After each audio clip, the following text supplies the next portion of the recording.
La instrucción, el inicio. En esta tarde traemos para todos ustedes un tema bastante álgido para las personas que hacen parte de comunidades religiosas que tienen como base fundamental el pueblo de Israel. No es esto una difamación a este pueblo, ni mucho menos, porque es uno de los pueblos de nuestro afecto, de mi afecto. Amo mucho al pueblo de Israel. Pero lo que hoy vamos a hablar es acerca de esa historia desconocida, inconada, que pues pocos hablan, porque pocos conocen. Hoy estaremos citando o hablando acerca de este tema y vamos a citar la fuente, que son dos periodistas que estuvieron, que conocen desde años la situación del Medio Oriente, allí propiamente en Israel, y es esto lo que es necesario aprender. Recuerde que el conocimiento es el que nos da la sabiduría, la inteligencia, el que nos quita ese velo, esa ceguera, de pronto nos lleva a cambiar el paradigma y a tener entonces que replantear nuestros conceptos. A nosotros nos han dicho que el pueblo de Israel es tierra santa, pero ¿quién dijo eso? ¿A partir de qué año se empezó a hablar de tierra santa? Yo le podría decir que apenas hace por ahí 1500 años empezó a hablarse de tierra santa, ¿sí? Dándole como ese título y principiando porque él no hace parte ni siquiera de esa persona, no hacía parte siquiera de una comunidad religiosa, digámoslo así. Son muchas de las cosas que se tejen alrededor del pueblo de Israel. Muchos defienden de una forma fiera el que el pueblo de Israel esté allí, habite allí, que porque es la tierra prometida. Pues con base en lo que hemos aprendido, conocemos y estudiamos, vamos a darnos cuenta qué tan cierto es todos estos elementos. Vamos a mirar también qué elementos hay para poder corroborar o desmentir estas cosas. Y es por eso que les invito hoy. Hoy tenemos un tema de mucha información. Es mucha la información que ustedes van a recibir hoy. Como siempre, tomen papel y lápiz, pónganse cómodos. Voy a tratar de resumir un poco porque la documentación es muy amplia con respecto a este tema. Hoy hablaremos entonces de la historia incómoda y poco conocida que no quieren divulgar ningún medio de comunicación dominante, ni de izquierda ni de derecha, al menos hacia el occidente, pues a lo que nosotros tenemos, ¿cierto? Y es la historia de Israel, de cómo se llegó hasta aquí. Lo central no son las noticias efímeras que llegan desde el frente, sino porque hay un solo discurso, un discurso único, y no lo muestran desde un punto de vista crítico sobre la creación de un Estado probeta de Israel, que mantiene hasta hoy una especie de régimen de apariencia inaceptable con la complicidad de Washington y del Kremlin. Lo que quiero compartirles hoy es muy importante la censura de los periodistas que defienden la libertad individual y los derechos humanos de los palestinos, y por supuesto también de los israelíes, que son vulnerados de manera sistemática por las autoridades de Tel Aviv. Le cuento que allí a nivel de periodismo no lo pueden ejercer realmente, sino de forma sesgada, y ahí es donde omiten. O sea, cuando una información no se da completa, sino a medias, una verdad a medias se convierte en mentira, definitivamente. Y hay muchas verdades a medias referente al pueblo de Israel.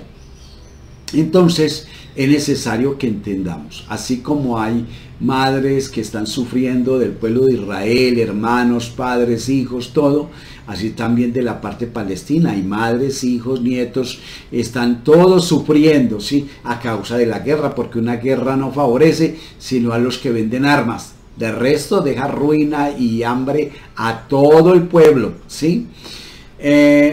Lo que quiero compartirles hoy es mucho más importante que la censura de los periodistas que defienden la libertad individual y los derechos humanos de los palestinos y por supuesto también de los israelíes, ¿cierto?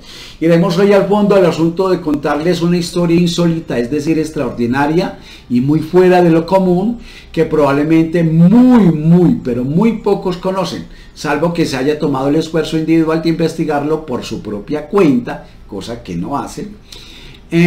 Porque porque esto no lo enseñan en universidades, no enseñan en institutos religiosos, menos en la televisión, ni se reseñan los diarios principales acerca del verdadero origen de Israel y de un sistema perverso de mancilla de la propiedad privada y la dignidad humana de los dueños de un país que había sido usurpado. Los palestinos tienen una relación directa no solo con la élite corporativa norteamericana, no solo con la realeza británica y los gobiernos de ambos partidos, tanto en Londres como en la Casa Blanca, sino también una conexión directa, tenebrosa y absolutamente repudiable con el nazismo. Con el nazismo y con el dolor terrible perpetrado contra judíos europeos, y contra esclavos, contra gitanos y contra todo tipo de minorías que fueron perseguidas por ese régimen de esa época, ¿verdad? Prestemos atención que demostraremos con datos históricos precisos que deriva del actual modelo que establece ciudadanos de primera, ciudadanos de segunda y no ciudadanos en Israel, donde también han convergido informes e influencias del socialismo, del comunismo soviético y de las peores ideologías que han acosado a generaciones enteras de personas, diezmándolas y generando masacres que encuentran su triste continuidad hasta el día de hoy. Esta exposición se enmarca en un estricto contexto educativo, periodístico y documental. Entonces los invito a que sumergirse en esta investigación del señor Manuel Cantero y Nicolás Mora. La idea es visualizar este infierno en la tierra alborando el país mediterráneo de creación más reciente, en el cual confluyen fuerzas geopolíticas, corporativas e históricas muy variadas. Desde las dinastías bancarias de la familia Rothschild, de la familia Warburg y de los Dinberg, todas pioneras de la creación de la Reserva Federal de los Estados Unidos, de la cual el sistema bancario de moneda fiduciaria a nivel mundial, como ya en instancias más recientes compañías como Boeing y Microsoft, sobre subvenciones billonarias del gobierno de Estados Unidos y de Alemania. El Imperio Otomano y el Imperio Británico y multitud de personajes involucrados directamente con las revoluciones socialistas y con la conformación de repúblicas soviéticas. Ya citamos las dos fuentes, ¿verdad? Que son dos personas argentinas, Manuel Cantero y Nicolás Mora, ¿verdad? Ellos son. Esta es una historia realmente apasionante y que por supuesto también tiene una actividad candente. Hemos hablado varias veces sobre la tierra de Jerusalén y sus alrededores. Siempre hemos denunciado sus políticas, por ejemplo, hacia pueblos como el libanés, el sirio o el palestino, pero hoy vamos a hacer un acercamiento hacia los costados más históricos, más económicos, que engloba desde la élite empresarial, sus negocios con el exterior, sus fundadores y todo el entramado financiero que mantiene el equilibrio de este estado, ¿sí? Porque realmente la gente dice, pero es que los israelíes son muy follantes, tienen mucho dinero, Sí, pero el origen no es israelí. El dinero llegó a Israel. ¿Sí? Porque es que viene y se va, son prebendas, ¿sí? Son compromisos y como tal entonces tiene que estar rotando, ¿sí? Por eso es la guerra que tienen ahora, porque es necesario que rote una cantidad de dinero que está allí en armas y en todo esto, ¿cierto? porque así es como se alimentan las industrias sin pensar quiénes mueren o quiénes viven. En esta parte vamos a centrarnos en cómo, oiga pues, en cómo y de qué manera este pueblo fue ayudado a consolidarse no solo por gobierno, sino por un sinfín de corporaciones. ¿Cuál? Estamos hablando del pueblo de Israel. Recuerde que fue fundado en 1948, ¿sí? Es uno de los del Medio Oriente, uno de los más jóvenes pueblos de allí, ¿cierto? Para esto hay que partir de la primicia de que el Estado de Israel es un Estado subsidiado, pero aún así siempre con un tinte socialista desde sus inicios, y cuando hablamos de sus inicios no nos referimos a su independencia. Hace casi unos 60 años atrás, corrían las últimas décadas del siglo XIX, un siglo lo bastante tumultuoso y agitado después de tantas sangrientas guerras y revoluciones por todo el mundo, para que un grupo de intelectuales, escúcheme bien el origen, intelectuales millonarios, en su mayoría europeos, empiecen a cranear la idea de establecer un Estado únicamente para el pueblo elegido de Dios. Fueron ellos, mire pues. Estos filántropos, en su mayoría europeos y estadounidenses, fueron inspirados por personajes como Julius Popper, uno de los que llevó a cabo una de las matanzas de las Onas en Tierra del Fuego, y lo abordamos en un documental sobre la Patagonia. Julius Popper era un colono rumano, de hecho protagonizó el extinto del pueblo Selman en la Tierra de Fuego. En otras técnicas lanzaron una ballena envenenada y mataron la mitad de la tribu en un solo día, por supuesto con el aval del ejército argentino, y todo lo que vamos a hablar de esto por supuesto refiere concretamente a una muy pequeña élite política y económica que nadie puede negar las sanguinarias, incruentas y miserables persecuciones que a lo largo de la historia y muy particularmente en Europa ha sufrido el pueblo judío, ¿cierto? Porque eso no se puede negar. Pero sin embargo, esta élite financiera y política estrechamente relacionada a su vez con gobiernos que en muchos casos protagonizaron dichas persecuciones y replicaron todo ese sufrimiento padecido. Precisamente en tierra de los palestinos, también otra de las figuras que inspirarían a estos intelectuales sería Leon Pisker, el cual escribe sobre la autoemoción, y estaban bajo dominio otomano. La idea de hacer en América parecía un poco más factible, tanto que fue así que en Estados Unidos hoy en día existen fundaciones con el nombre del Barón, y hasta en Argentina existe una localidad en la provincia de Buenos Aires que lleva su propio nombre, ¿sí? De Leon Pisker. Con la muerte del Barón Maurus de Hirsch en 1896, su empresa y un legado quedaron expectantes. Por quienes decidieron tomar las riendas de una de las personas fue Benjamin Theodor Herzl, muy cercano al barón, quien en 1897 decide llevar a cabo el primer congreso sionista. Oiga, pues el primer congreso sionista fue en 1897 en Basilea, Suiza, transformándose en el primer presidente de la organización. A estas ideologías también les surgirían el círculo bancario alemán de los Warburg y por supuesto la familia bancaria de los Rothschild, quienes son los que toman la iniciativa y el protagonismo de la empresa del difunto barón, que por más que sus ideas de asentamientos en América todavía se discutían, como por ejemplo en libros de Herzl, que se hablaba todavía de asentamientos en Argentina, los Rothschild decidirían directamente concentrar sus inversiones en las tierras de Jerusalén, donde ya habían empezado a depositar su dinero anteriormente bajo dominio otomano. ¿Me están entendiendo?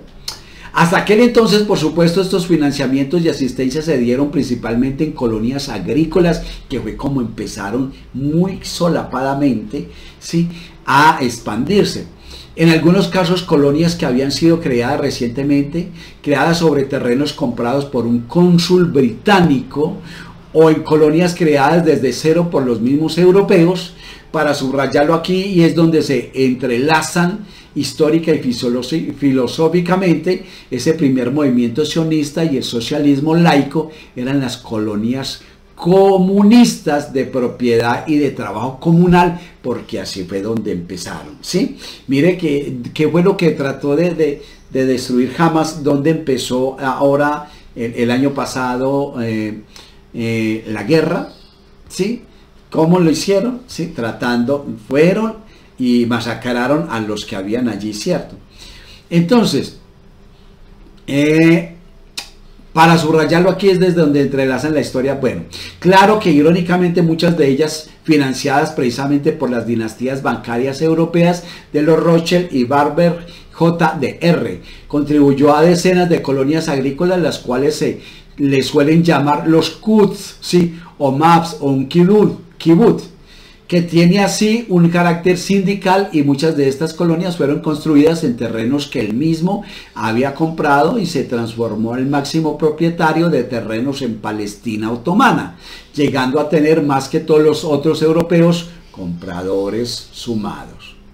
A muchas de las colonias las nombraría con el nombre del mismo y de su esposa y de sus hijos en cuanto al círculo Warburg, más especialmente hablando del botánico Otto Warburg. Emprenden reiterados viajes hacia Palestina para estudiar el suelo y así poder establecer más colonias agrícolas. En el año 1909, recuerda que empezó en 1897. En 1909 era creado junto a Arthur Ruppin y la Hub Train Company, uno de los brazos ejecutivos de la organización, la cual funcionaría para capacitación de asentamientos en el territorio. Esta empresa en un principio empieza a comprar terrenos por las costas del Mar de Galilea y del Valle Jersil, y empieza a trabajar conjunto con el Anglo-Palestine Bank, un banco creado también por la organización a cargo del banquero de la realeza holandesa Jacob K.H. en 1903. Para contextualizar sobre Arthur Ruppin, es un personaje particularmente siniestro, puesto que es considerado uno de los principales teóricos del supremacismo blanco a principios del siglo XX. Fue discípulo de quien se convertiría años más tarde en el principal genetista del movimiento nazi, ni más ni menos de Karl Friedrich Hans Gutter. Arthur Ruppin postulaba que existían tres familias raciales básicamente en la especie humana: la raza blanca destinada a mandar, la amarilla destinada a pensar y el resto destinados a obedecer. Ruppin fue fundador de la Facultad de Sociedad de la Universidad Hebrea de Tel Aviv y fue director de la Oficina de Colonización Sionista del territorio palestino, y sus principales víctimas fueron precisamente los judíos, sefarditas y misríes que ya habitaban dicho territorio, puesto que la tesis racial de Arthur Ruppin, extremadamente polémicas y volcadas en el papel para quien quiera constatarlas, postulaban que precisamente los judíos europeos, llamados asenis como él, como Jerel, como los riles, eran superiores a los sefarditas o misríes, que tenían una mayor proporción de sangre árabe y por lo tanto perpetró numerosas discriminaciones tanto en el proceso de colonización como más adelante la legislación que inspiraba en su trabajo. Para que tomamos en cuenta, digamos, el carácter controversial de Arthur Ruppin, que no era precisamente benefactor de esta causa en absoluto. Por eso la parte racial empieza desde hace muchos años, ¿sí ven? Y está, aunque no lo crea, está implantada en el corazón del pueblo de Israel, y por supuesto, pues obviamente como lo malo atrae lo malo, pues obviamente también las otras partes copiaron esto y obviamente por eso hicieron las segregaciones y cometieron ese magnicidio impresionante cuando casi extinguen al pueblo de Israel, claro.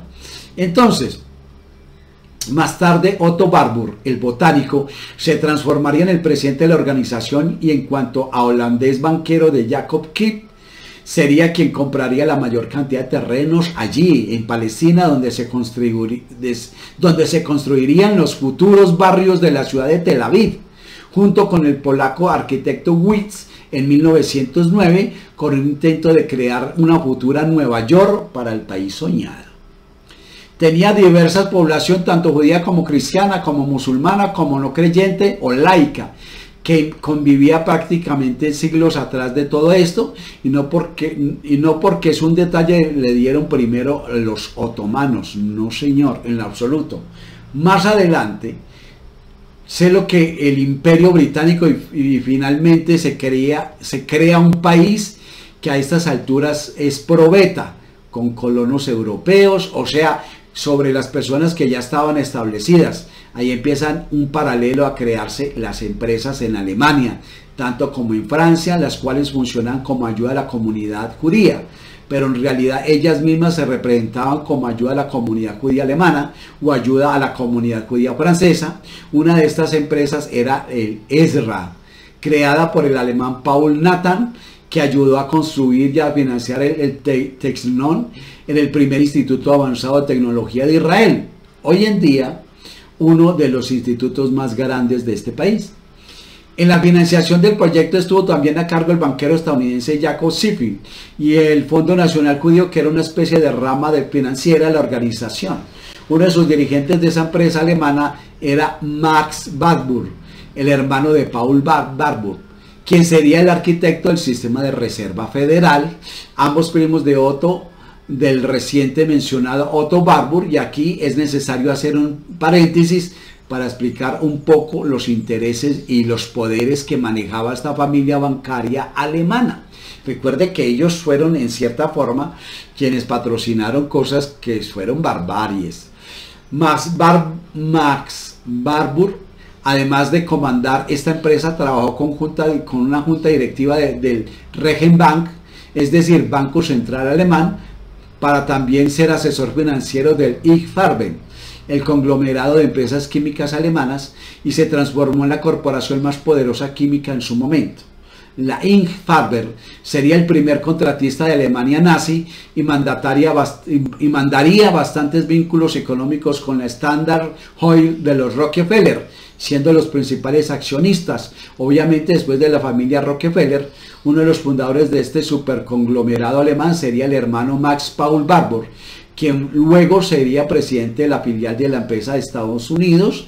También la crearían junto con Carl Weber, uno de los líderes empresariales de Bayer, todo esto inspirados en la compañía farmacéutica Bayer. ¿Se da cuenta? Esto, la verdad, lo que es la Bayer, y sabemos que en la parte alemán son los controladores de fungicidas, de abonos, de semillas certificadas, o sea, tienen el control en cierta forma de la alimentación en gran parte del mundo, donde viene desde la Bayer, ¿sí ve? Y todo esto es financiado, ¿sí? Todos ellos ayudaban también a financiar al pueblo judío, y también fueron los que junto con Rockefeller hace más de 100 años o cerca de 100 años es donde empiezan a desmeritar todo lo que tiene que ver con la medicina, con la botánica cotidiana pues de la época, y entonces empiezan a crear los laboratorios, y para esto entonces había que desmeritar y hacer quedar bastante mal todo lo concerniente a lo natural, a lo saludable, a lo que usted puede aliviarse con muchas plantas, pero todo esto era necesario quitar o desprestigiar para poder Rockefeller, en compañía de todos estos y de la Bayer, poder empezar a impulsar los laboratorios farmacéuticos en varios países del mundo, ¿sí? Que precisamente es lo que tiene agobiado la salud a nivel mundial. Claro que ya en 1914 Bayer, que hoy en día es uno de los principales productores químicos del mundo, ya tenía esta idea de hacer conglomerados de empresas, y con los que empiezan a ser los contratistas del Imperio Alemán en la producción del gas mostaza. Es interesante cómo la dinastía Wilber, digamos que hay una clara contradicción con los supuestos postulados humanitarios y de ayuda a los judíos, que estuvieron emparentados con los gobiernos alemanes, que fueron tal vez los más antisemitas que existieron por la extinción que cometieron, ¿cierto? En el primer gobierno del segundo Reich, que es Otto Bismarck, ese es el periódico Historia donde se emplaza la creación del Banco Central Alemán, en el cual están totalmente vinculados, y finalmente el genocidio nazi, donde también Standard o Rockefeller tienen multitud de intereses económicos, tanto en la instauración del terror nazi como en la posterior Segunda Guerra Mundial. Todo lo cual está revelado por el historiador inglés Anthony. Luego Felix Warburg, hermano de Paul y de Max, miraría a los Estados Unidos y se casaría con la única hija heredera de Jacob Zipf. Luego de unirse a la firma estadounidense Cunan Leop, esta firma sería la primera en introducirse en el mercado israelí en el año de 1961, gracias a uno de sus asesores, Herbie Kruger, que también posteriormente en 1977 uniría a la Cunan primero con la Lichtenberg Brothers y formaría uno de los grupos que se codeará con la JP Morgan. Más tarde también sería el que protagonizara uno de los financiamientos a TEA, una industria farmacéutica israelí líder mundial durante las privatizaciones de 1980. O sea, esto es para darse una idea clara de los poderes que tenía esta familia en Estados Unidos y Alemania, y en el futuro Israel, que todavía ni siquiera había sido creado cuando ellos iniciaron actividades. Volviendo unos años atrás, a las empresas francesas y alemanas que construían instituciones, además del Teichinon, la empresa alemana construía escuelas primarias y secundarias en Palestina, con la peculiaridad de que el idioma principal de estas instituciones era el idioma alemán, seguido del hebreo, y esto es muy importante porque en ese territorio los judíos que habitaron no hablaban hebreo, sino que hablaban arameo, junto con los árabes. Es decir, estas empresas empiezan a hacer institutos de habla europea y de hebreo, que en ese momento era bastante europeo, al igual que otras empresas francesas, como por ejemplo Alliance, también llamada Alts Israel French, financiada en gran parte por el rock y también empiezan a enseñar el francés y en hebreo, pero sin embargo resulta bastante extraño hoy en día imaginarse cómo el Imperio Otomano, o un imperio tan presente en toda la historia de Europa, podría permitir una colonización tan a la vista y tan poco disimulada, lo que permitió sin dudas estas maniobras y un sinfín de negocios. Todo fue por cuestión comerciales y sin saber fueron perdiendo el país. ¿Quién? Los palestinos. En beneficio de la casta europea y estadounidense fue la revolución de los jóvenes turcos en 1908, este movimiento de índole socialista y nacionalista que transformaría el imperio en una monarquía constitucional.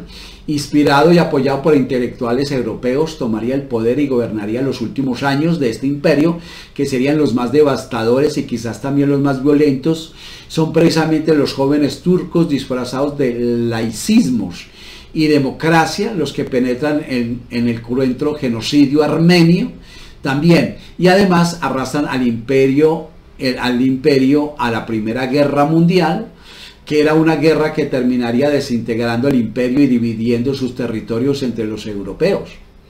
No conforme con ello, tiene entre esos asesores desde el primer día de Israel a Helam alias Alexander Pargus, que fue el socio comercial político militar de Lenin Trotsky durante buena parte de su trayectoria revolucionaria y el artífice del intento del golpe contra los zares en el año 1905. Pargus no cae como si cae Trotsky y huye precisamente al Imperio Otomano y se convierte en el asesor de los jóvenes turcos con una extraordinaria paga, y luego además se convierte en un importante empresario armamentístico. Este personaje es muy rico y luego Pargus partiría nuevamente a Alemania. Desde Alemania este personaje gestionaría la financiación por parte de los bancos alemanes y el propio Estado a la revolución bolchevique triunfante de Lenin, y es uno de los tres realizadores de la revolución rusa. Pargus junto a Lenin y Trotsky se consagrarían como asesor presidencial en la República de Weimar el presidente socialdemócrata Friedrich Schiller. La visión pragmática absolutamente inmoral de Pargus puede haber incidido también en que los mismos patrocinadores europeos de la Revolución Rusa pueden colonizar este territorio o recolonizar ese territorio que estaba bajo el dominio de sus asesorados otomanos. Pargus también sería editor del periódico principal del partido y también sería columnista en ese periódico. También el partido llamado Legion Turc, el cual se publicaba en idioma francés, Legión Turca. En este periódico también estaría el columnista Zev Jabotinsky, un ferviente sionista ruso que estaba trabajando como representante de la organización sionista en el Imperio Otomano. Recuerde que estamos aprendiendo acerca de la historia desconocida y poco comentada del Estado de Israel, ¿sí? Estamos hablando de la época mucho antes del tiempo que está Palestina y los otomanos y las guerras que estarían a principios del siglo 1900. Entonces, el Irgun, que llevaría a cabo las masacres, por ejemplo, de Deir Yassin en 1948, en la que matarían más de 100 árabes, también después de la revolución de los jóvenes turcos, en cuanto empieza a entrar con mayor vehemencia las inversiones, por ejemplo, británicas, a través de la National Bank of Tucker, un banco creado por la familia banquera de los Baring Brothers, que en un prospecto del propio banco dice que los jóvenes turcos, el partido, le piden a Kal Kulan, un millonario armenio que llevaba a cabo la creación del Banco de Comisión Británica. Gulen luego se transforma en el presidente del banco y pasa a tener el 5% de todas las acciones y todas las maniobras del banco en el futuro. Y hay algo interesante en este personaje, que a pesar de ser socios del Partido Revolucionario que llevaría a cabo el genocidio armenio, más a futuro se transformaría en presidente de la Unión General para la Benevolencia de Armenia, cosa contradiciente eso, ¿cierto?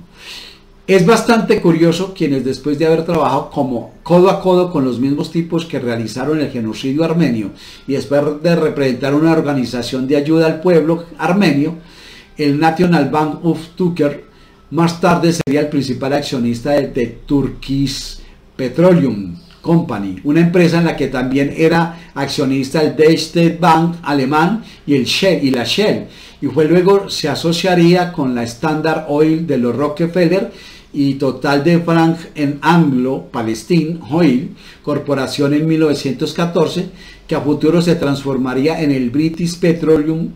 Esta empresa adquiere el monopolio de la extracción de petróleo en Irak hasta la década de 1960, que lo sacaron chonteados, ¿verdad? La National Bank of Tucker no era el único banco con interés extranjero en la región, en Palestina. Todavía existía el Imperial Ottoman Bank, un banco creado por la élite británica y la banca financiera de BNP Paribas, el cual tuvo a cargo la deuda pública y el monopolio de la emisión del papel moneda de Turquía en 1931. Esto de los muchos intereses que rodeaban el territorio de Jerusalén mucho antes del mandato británico de Palestina.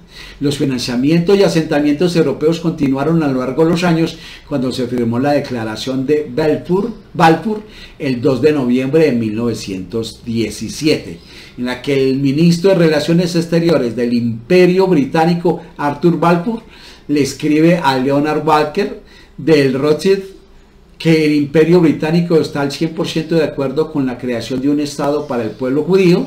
La organización ya puede olfatear su principal objetivo. Una de las personas que más influiría el ministro británico a la hora de redactar la declaración sería E. Weizmann, un químico ruso también miembro de la organización y cercano a Herzl, una de las personas que también a esperar mucho a crear el Estado de Uganda, que después de trabajar para el ejército inglés durante la primera guerra en la producción de químicos como la acetona, se transforma en presidente de la organización y sería el futuro primer presidente del país en 1948, una vez terminada la Primera Guerra Mundial y separados todos los territorios del Imperio Otomano entre franceses e ingleses a través del acuerdo de Skid-Spot,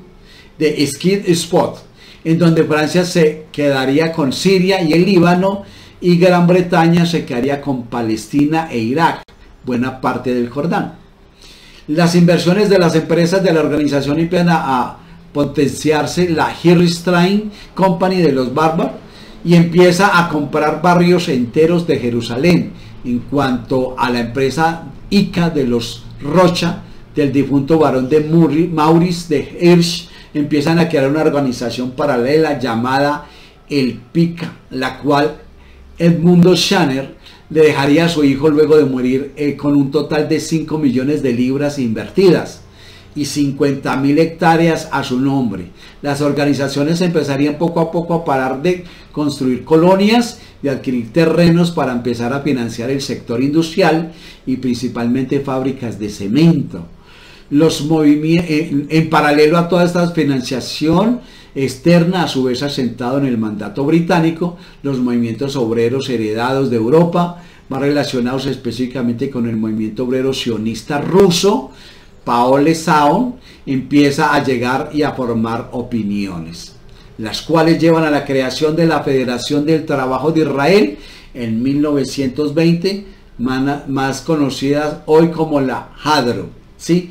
O como la Radu, ¿sí? La Radu.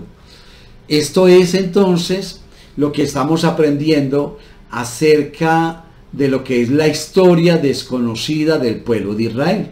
Se habla obviamente de muchas personas influyentes, banqueros y todo, que están en Alemania, que están en Rusia, que están en Estados Unidos, y son ellos los que fraguan desde afuera empezar a crear una comunidad judía, donde en Palestina lo ven como tierra bastante buena, bastante promisoria, y empiezan primero a crear entonces los kibbutz, ¿sí?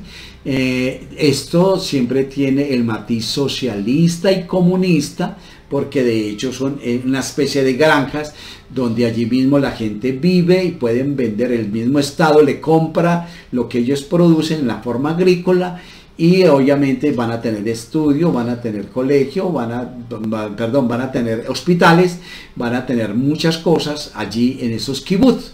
De hecho eran muchísimos los kibbutz, no eran, o sea, algunos dicen que pasaba de 150 kibbutz, o sea, colonias o granjas súper inmensas, y como ya vimos, no todas estaban guiadas por un mismo sector, sino que habían unas que no eran afines con las otras, porque su patrocinio era totalmente diferente, aunque tenían solo algo en común, que era el sionismo, ¿cierto? Varias de ellas, no todas.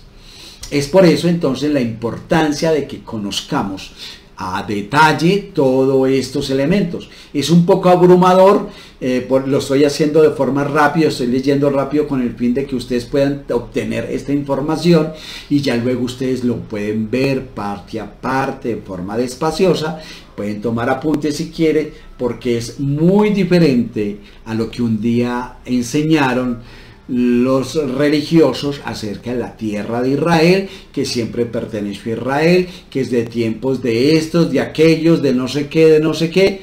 Eso no es correcto, eso no es tan del todo correcto, esa información en absoluto. Ahora, ¿quieren saber más?